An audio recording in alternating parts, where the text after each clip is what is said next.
Hi, this is Joe again with another review. For the sake of this video, we'll be discussing another Christmas television special for you. For this video, we'll be discussing the 1974 Rankin and Bass. Like I said, another one they did. In 1974 special, the Rankin and Bass did, called A Year Without Santa Claus. And our stars Shirley Booth, who of course told the story and was the voice of Mrs. Claus. And of course, once again, Mickey Rooney as the voice of Santa. And I believe this was actually the second time that Mickey Rooney was the voice of Santa. The first time was the original Santa Claus special. Santa Claus is coming to town. And I believe this was the second one, the follow-up. And Mickey Rooney did voiced Santa Claus for the third time, or at least I believe it was just 3 times for Rudolph and Forsythe Christmas in July movie, was it just previously reviewed just the other day. Well, for the movie, the 1 hour special, A Year Without Santa Claus, this really was like a stereotype. It's almost kind of like Miracle on 34th Street, but for kids.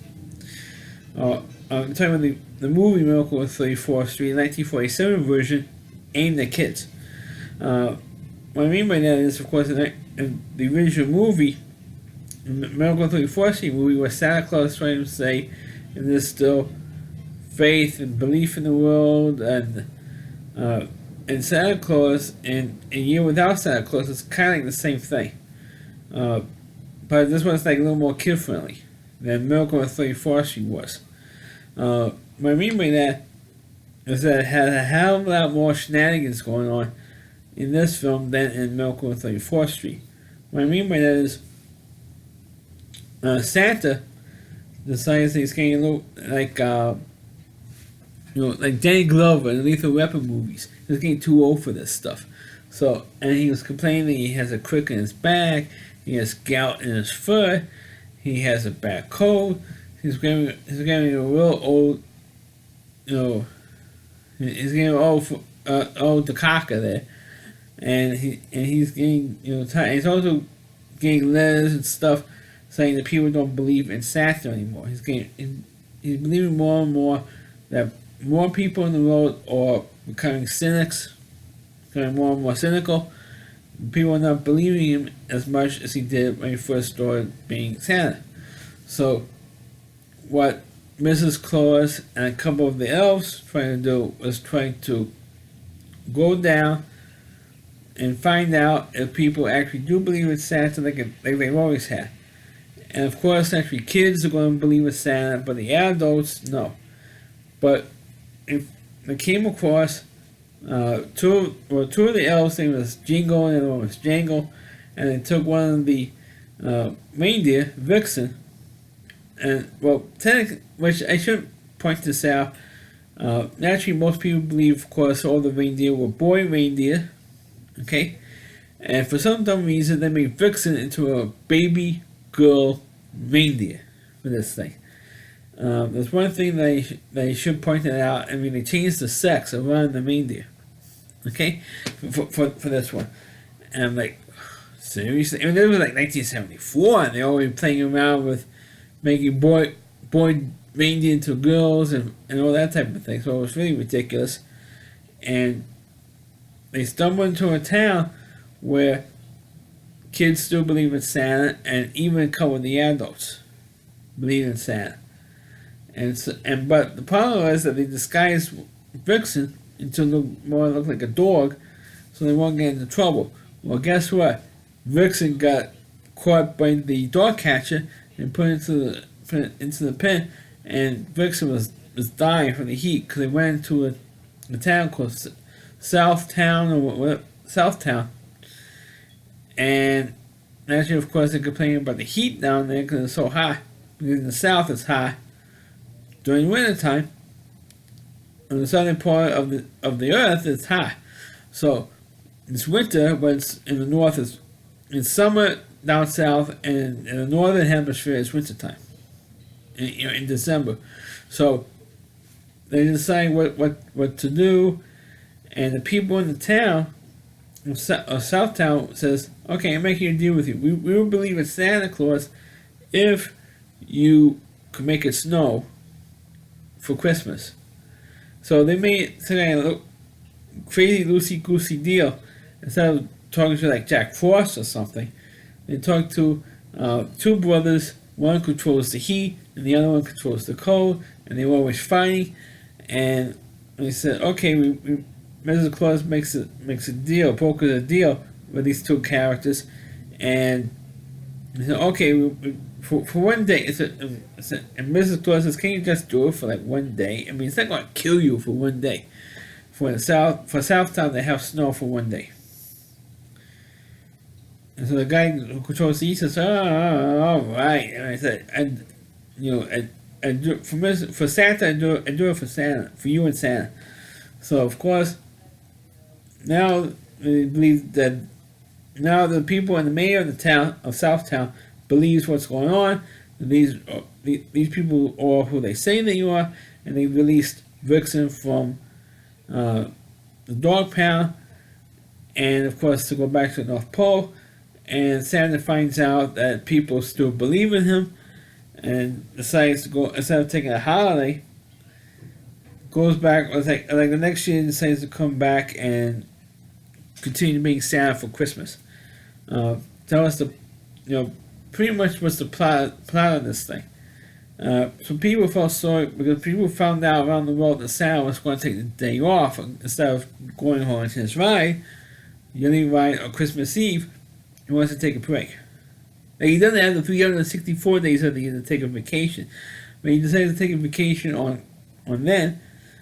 And so what the kids of the world did, where they sent him all kinds of presents and Christmas cards and all that sort of thing to Santa, telling them how much they believe in him and stuff. So Santa felt so excited, said, "Okay, I'm going to do the ride anyway. I'm going to take this year off. I'm going to go back and do it anyway." So they spent like 45 minutes, and actually without the commercials, it's a 50-minute show. 45 minutes saying he's going to take the year off, and so why couldn't they let him take the year off? Big deal, big effing deal.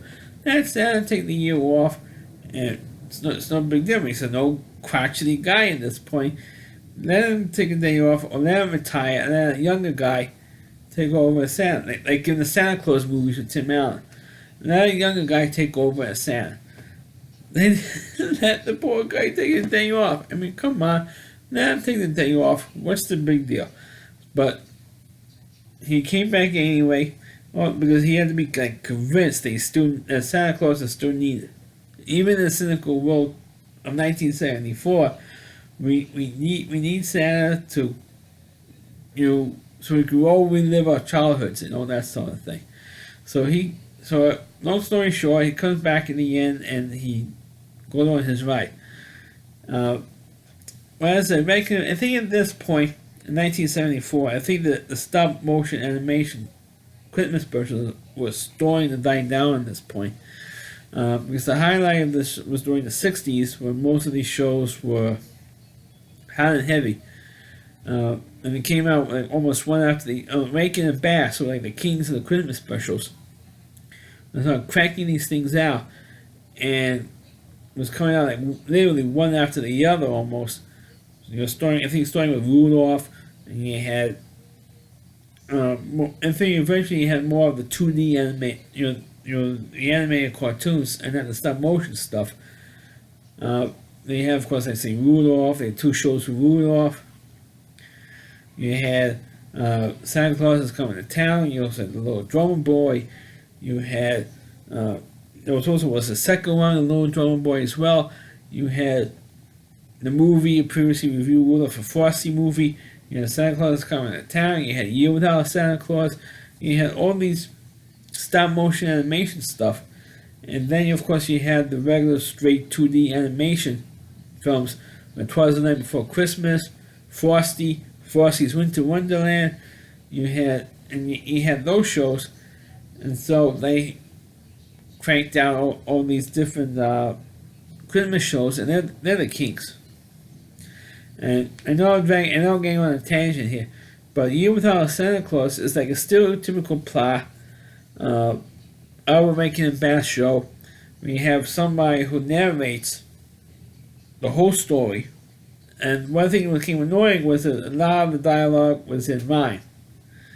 So they reading a poem through the whole show. And I'm not saying it's not a bad special, but I think I did a video called Forgotten Christmas Shows, and I put this one, I think I put this one on the list. But this show is not that bad. It could have been better, it could have been a little bit more interesting. They could have allowed, they should have let Santa,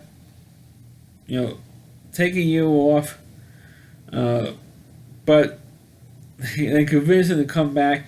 I didn't think it was not that big of a deal. They wanted to take a year off from doing Santa. I have Mrs. Claus do it instead of him doing it. That would have been more interesting. And they actually had played off for that. But they should have let him take a year off, and that's it. That's my take on the show. But the show was not that bad. It felt could have been better. It felt like parts of it that just dragged on. I felt it should have been just a half-hour show and an hour show. It was a half hour, and then if Santa was convinced, but at the end of the half hour, it would have been not shorter, a little more tighter with the script than panning it out. For now, if they cut out all that stuff with Vixen and the dog pound, while Santa comes down and all this stuff with the heat and cold misers, and they cut all that stuff out and just convince Santa to that he was still needed in this world.